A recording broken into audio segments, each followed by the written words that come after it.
You mentioned the importance of setting expectations from the beginning. Do you, and then you said, this is a 6, 8, 10-month process, a year potentially before you feel like you're you again without thinking that you had the surgery, or maybe longer, and so in regards to setting expectations from the beginning, do you have specific conversations that with pretty much every athlete that comes in with a ACL reconstruction in regards to the timeline of things? Do you have, kind of a little checklist that you want to tick off to make sure that they understand these particular points from the very beginning? Yes, I don't, that's actually a good idea. I should probably write some of these things down, but there is a general flow to the conversation that I have first. I always ask them before I kind of unload as far as expectations, how I would call it, because there is a lot to kind of set forth in the first couple of sessions. But I always ask them what their goal is, and I specifically say this is more as of late, probably not even the last year, maybe 6 to 8 months. And I don't remember where I heard it, so I should credit someone that I don't know probably. But I ask them, if you didn't have this injury right now, two completely, 12, 14-year-old, non-injured knees, and you were at this stage in your life, because sometimes it's transitioning to college or whatever it is, and they're kind of wondering, do I continue to play and try and play in college? What are make it or break it decisions. I always say, if this was not the case, if you were not in my office talking to me about getting surgery, or we're here post-op or whatever, what would your goal be? What would you most want to be doing? Because that applies to both an athlete or someone who, I see everyone as athletes, but both in the formal sense, an athlete and or just maybe an active middle-aged adult. I think that applies to both. So I kind of always start there.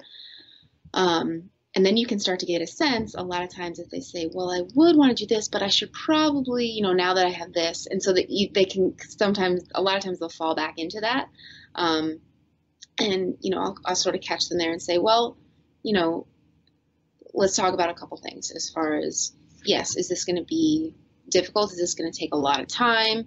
Will there be, ups and downs / maybe sometimes with a little bit of sensitivity and swelling once we start doing more things? Yes, all of that. I'm not going to hide any of that from you. I was like, but this is 100% doable. It's happened a lot of times before.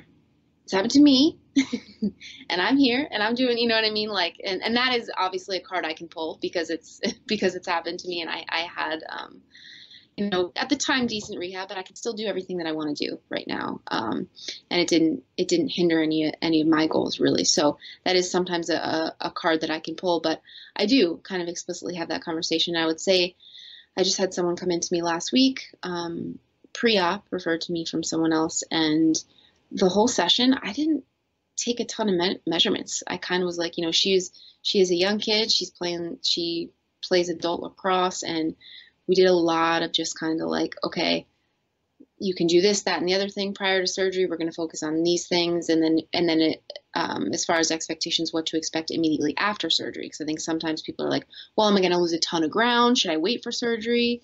All those sort of things. So just to put what I just said in an example, we pretty much talked for most of the hour. I looked at her squat hinge and step and single leg and a couple things like that. Measured swelling, range of motion, the basics. But essentially, I think the biggest thing that I kind of felt that she took away was that she can actually do things until surgery. She wanted to go to spin. She wanted to, do a couple of other things that she normally does. And she was feeling so stiff walking around in her brace. And then she came back to me yesterday and she was like, you know what? Not only am I not really as sore, she's like, but I feel like it's moving better and I feel better. And this is pre-op. So you know what I mean? So I think that sometimes, yes, setting the expectations as far as I'm going to need you to kind of sign on with me as far as a commitment contract, and know that it's not necessarily going to be all sunshine and roses the whole time, but it's 100% doable and I'm signing on board with you. There's the serious part of it, but there's also the giving them permission to move, especially if it's pre-op. And that, again, I feel like goes beyond just ACL. I think that we probably quote unquote give permission to move to a lot of people in their initial eval because they've either been told don't do this, don't do that, or the other thing. And I've even had some people tell me that I'm so sick of just being told not to do stuff, and I'm like, okay, well, I'm not going to tell you not to do that. So it definitely applies to them, and even though it's a little bit unique, that's a little bit of the spiel that I usually have first day or first couple sessions. Yeah, I think with ACL especially, there's this misconception that you shouldn't work the knee until it gets quote unquote fixed.